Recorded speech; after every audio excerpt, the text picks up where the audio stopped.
Okay, these problems are asking us to find the derivative of the function h, and h for this one is defined as f times g, those two functions. So then you got to think, what rule do we need to use?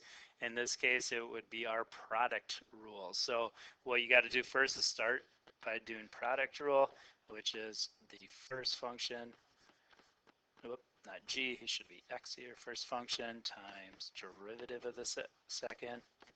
And then you switch them around, so now we got g of x times derivative of the first function.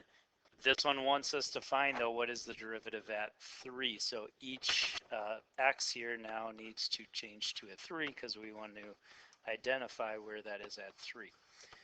Once you have that, now in these problems, what they'll usually do next is either provide you with a table or a graph that you need to use to fill in those values. Here we have this table up here.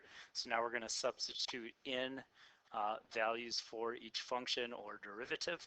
So f of 3 there looks like it's -6. G, derivative of g at 3 is -2. G at 3 is 4. Derivative of f is 7. Now just do some multiplying and adding here. We got 12 plus 28, which ends up being 40. So the answer we get is 40. All right, let's look at another one. This one, again, wants us to find derivative of h at 3, but here we have two functions being divided. So we need to use quotient rule here.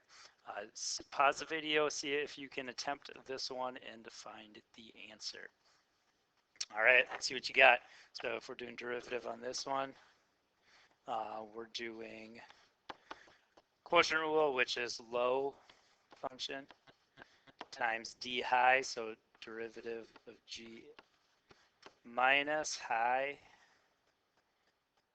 so g, d low, so derivative of f, all over low function squared here. So now plugging in the values, we should be able to solve this one. We got -6, -2,